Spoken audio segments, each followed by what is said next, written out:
Monsieur Bertin Tchofo est un entrepreneur visionnaire pour qui nous avons énormément d'admiration au vu de la grandeur et de la pertinence des projets qu'il porte. Nous avons pris connaissance du gigantesque projet qu'il mène autour du manioc, et ceci via la chaîne Investir au pays de Monsieur Philippe Simo. Vous savez, pour ceux qui nous suivent, combien nous encourageons les Africains à se lancer dans l'entrepreneuriat agricole, mais surtout à mener de grands projets sur le long terme.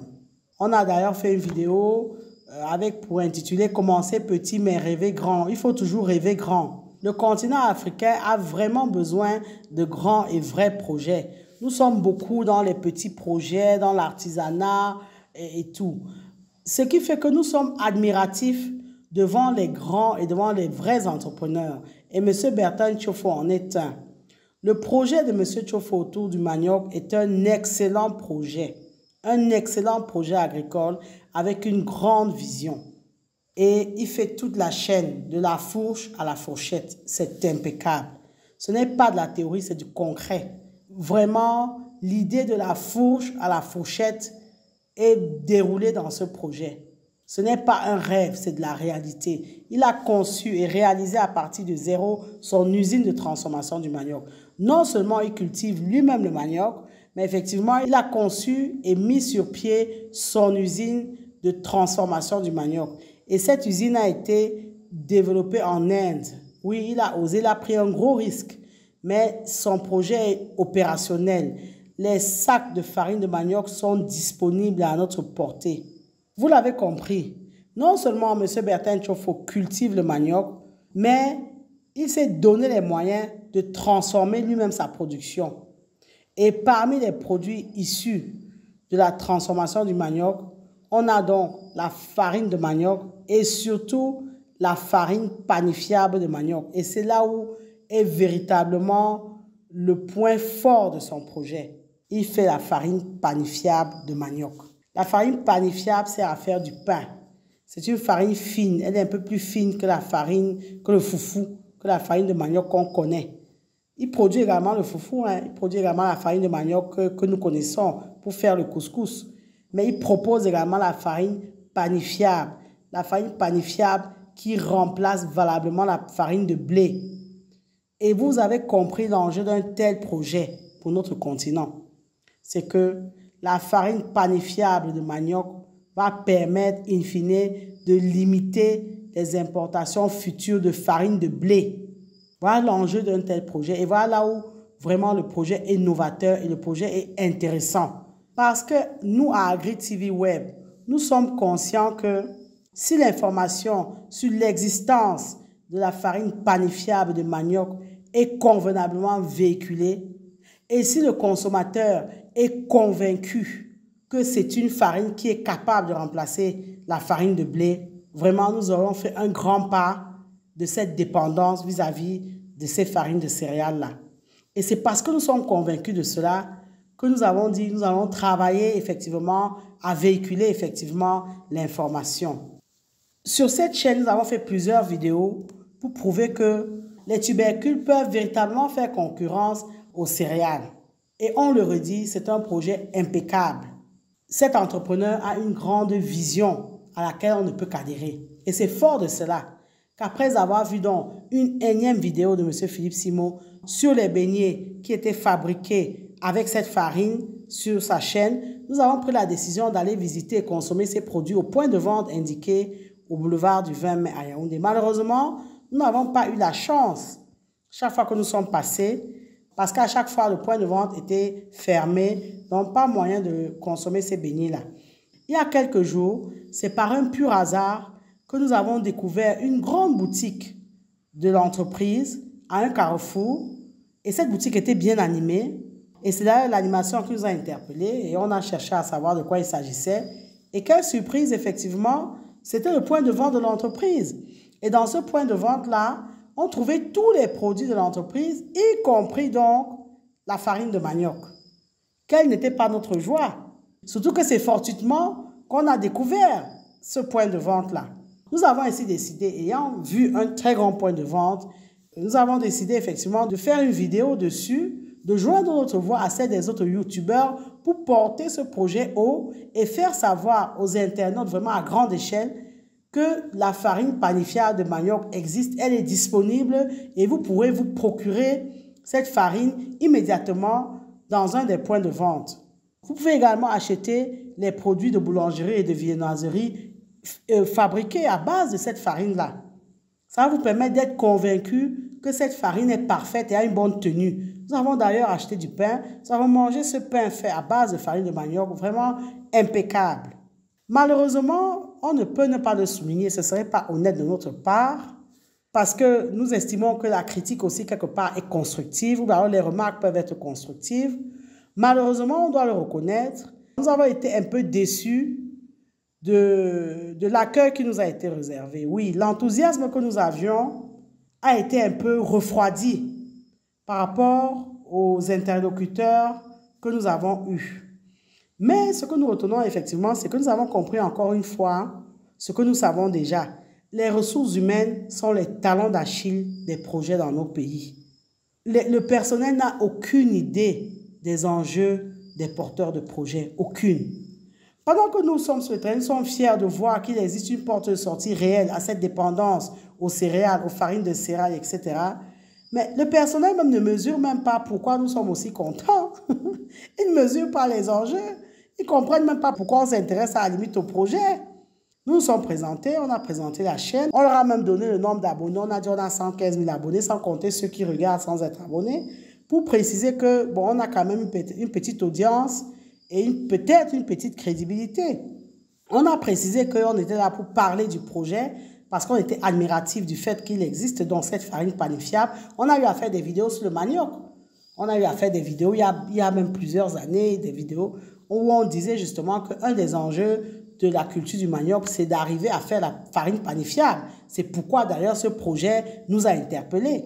Donc, on leur a dit que ce que nous souhaitons faire, c'est de parler donc de cette farine panifiable, de montrer effectivement qu'il y a des utilisations dans la fabrication de la viennoiserie, dans la boulangerie, etc. Mais les équipes nous ont passé un soi-disant patron, enfin, ils ont dit c'est leur patron, et le patron nous a répondu non, interdiction de filmer, d'en parler, on n'a pas besoin de publicité. Et il a même rajouté, les gens qui passent pour saboter le projet. Vraiment, nous sommes tombés de haut. Nous étions vraiment, je vais dire le mot, nous étions dégoûtés. Oui, nous étions écœurés, nous étions vraiment un peu amers.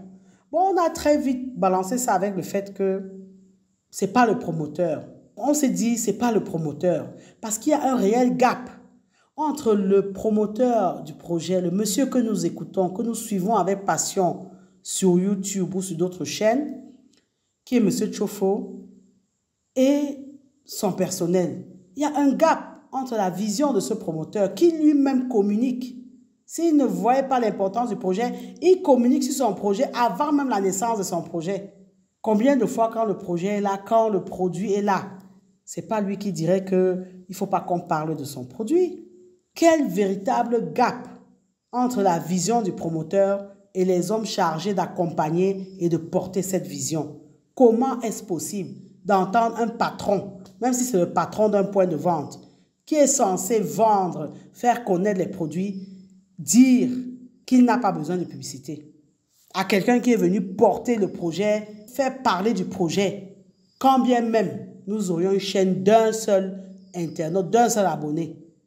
Mais non, nous précisons bien dans cette vidéo que nous n'avons pas demandé quoi que ce soit à part la permission de filmer et de parler de la farine de manioc et surtout de la farine panifiable qui était déjà une réalité et qui était disponible à Yaoundé dans cette société.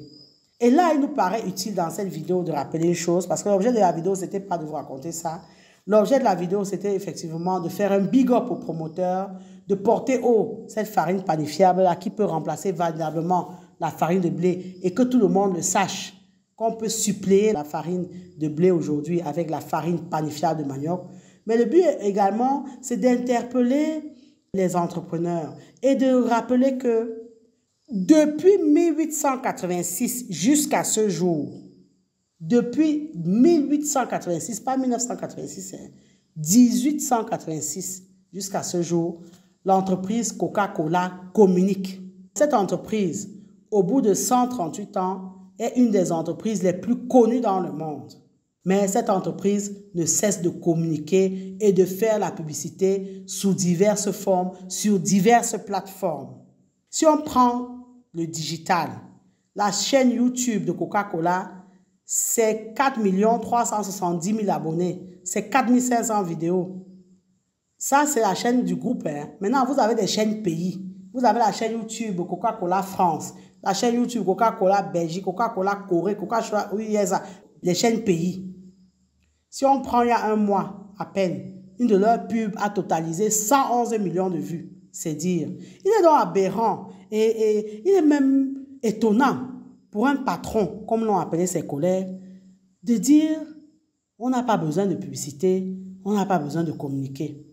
Dans le monde, chers entrepreneurs, qui ne connaissent pas Coca-Cola, mais ils ont toujours besoin de publicité. Aujourd'hui même, à l'ère du digital, même le bad buzz est considéré comme de la communication. Surtout si vous avez dans vos équipes des gens qui savent transformer le bad buzz, qui savent capitaliser ces mauvais buzz-là. Ça veut dire que tout le monde cherche qu'on parle de lui, de son produit, de sa marque. C'est un pilier de la survie des entreprises. Nous aurons souhaité entendre ce patron nous dire que vraiment le mieux est de ne pas filmer, de se référer au porteur du projet, on aurait compris. Bon, après, devant notre étonnement, peut-être même notre énervement, notre déception surtout, il a dit, bon, vous pouvez filmer, parce que vraiment, nous étions tellement amers d'entendre ça, surtout que vraiment, nous venions de bon cœur porter un projet qui a une grande vision. Et on se dit, il faut qu'on soit nombreux aujourd'hui, effectivement, sur le continent. Quand on a un de nos frères qui fait quelque chose de grand, qui a pris de gros risques, qui a investi autant, qu'on lui donne la force. La force aussi, c'est de parler du projet et c'est de consommer les produits.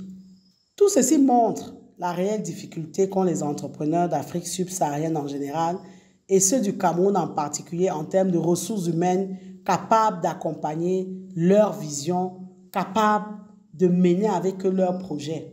À l'ère du digital, à l'ère des réseaux sociaux, penser encore faire du business dans le secret est une hérésie. Alors même que le porteur du projet communique librement depuis le début, depuis même la conception de son projet. Il n'y avait même pas encore d'usine qu'on nous parlait d'usine. Il n'y avait même pas encore de plantation de manioc qu'on nous en parlait. C'est dire que le promoteur lui-même est un communicant. Il a communiqué sur l'avant-projet, il communique sur le projet, ce qu'on veut faire.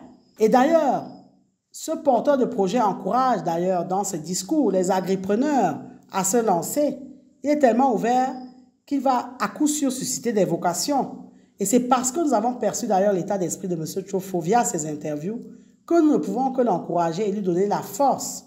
Quand une seule personne parle en bien de votre projet, il vous donne indirectement la force. La publicité, la communication, on en a toujours besoin. Parce que vous avez beau fabriquer le meilleur produit au monde, si les potentiels clients ou les potentiels consommateurs ne savent même pas que ces produits existent, ça ne sert à rien, car ils resteront plus longtemps dans vos rayons. Et encore plus, un produit avec un tel enjeu de souveraineté aussi, on ne peut que vouloir propulser ce produit à grande échelle. Il y a un enjeu de souveraineté derrière cette farine panifiable de manioc-là. On ne peut pas importer indéfiniment la farine de blé. Quand il y a la guerre dans un pays comme en Ukraine, nous sommes tributaires, tout le monde vous dit « Ah, on ne peut plus faire ceci, il n'y a pas de farine de blé ». Coca-Cola n'est pas une boisson meilleure qu'un jus naturel, mais les communicants font tout et tout pour qu'on la préfère au jus sain et ils y arrivent. Ils communiquent autour de leurs produits. Nous mettons beaucoup d'énergie à fabriquer nos produits. Nous avons eu d'excellents produits sur le plan qualitatif dans nos pays, mais ces produits ont disparu et les entreprises ont fermé parce que justement, ils avaient tellement investi dans la production, dans la partie opérationnelle et technique, qu'ils avaient négligé les parties marketing, communication, ainsi que le service client ou la relation client. Encore, big up à M. Tchofo. C'est un projet de souveraineté et c'est un grand projet. Oui, nous devons sortir des micro-projets sur le continent. Il a déjà mis en terre le manioc sur 1200 hectares, sachant qu'il a pour ambition d'atteindre 2000 hectares. Vous jugerez vous-même de l'ampleur du projet. 1200 hectares sont déjà en terre. La capacité de l'usine est de 60 tonnes de manioc par jour à traiter. C'est pourquoi il est intéressant que d'autres producteurs de manioc deviennent des fournisseurs de l'usine. Nous en appelons ici aux producteurs, aux grands producteurs de manioc à se rapprocher de M. Tchofo. Donc, spécialisez-vous dans la production du manioc et surtout, travaillez à devenir un des fournisseurs de l'usine de M. Bertin Tchofo. Sachez qu'il est prêt à collaborer avec d'autres agriculteurs afin de racheter la production. Tout ceci pour que l'usine fonctionne en permanence. On vous parle d'une capacité de 60 tonnes de manioc à traiter par jour. Et n'oublions pas que dans le monde de l'industrie, surtout chez nous, un des points faibles, c'est l'approvisionnement en permanence de l'usine en matières premières. Et en tant que consommateur maintenant, oui, en tant qu'agriculteur, agripreneur, on peut être fournisseur et on doit travailler à donner la force. Mais en tant que consommateur, on doit garder en tête que encourager un entrepreneur, c'est acheter ses produits. Sachez qu'en dehors de la farine de manioc, de la farine panifiable de manioc, M. Tchofo produit d'autres produits, les savons, les huiles, la margarine, de l'eau même, de l'eau à boire, etc. Nous avons souhaité ne pas citer le nom de l'entreprise, vu les réticences en termes de communication, mais étant sur YouTube, nous pensons que parler de M. Tchofo n'est pas une mauvaise chose. Nous parlons en lui de façon positive. Encore une fois, tous nos encouragements. Encore une fois, soyons nombreux à lui donner de la force, soyons nombreux vraiment à porter ce projet. C'est un grand projet, c'est un gros projet. Soyons nombreux à consommer ces produits. N'ayant pas obtenu un accord formel, nous ne souhaitons donc pas ni citer l'entreprise, ni vous donner les adresses du point de vente, étant donné qu'ils nous ont dit qu'ils n'avaient pas besoin de publicité. Nous avons donc choisi dans cette vidéo de parler de l'homme de M. Tchofo et de son grand projet qui a une grande vision. Merci de liker, partager et commenter la vidéo si vous pensez qu'elle vous a été utile. Abonnez-vous à AgriTV Web et activez la cloche de notification pour ne pas manquer nos prochaines publications. Et rappelez-vous toujours et toujours que savoir est le point de départ, mais c'est agir qui fait et qui fera toujours toute la différence. Maintenant que vous savez, place à l'action.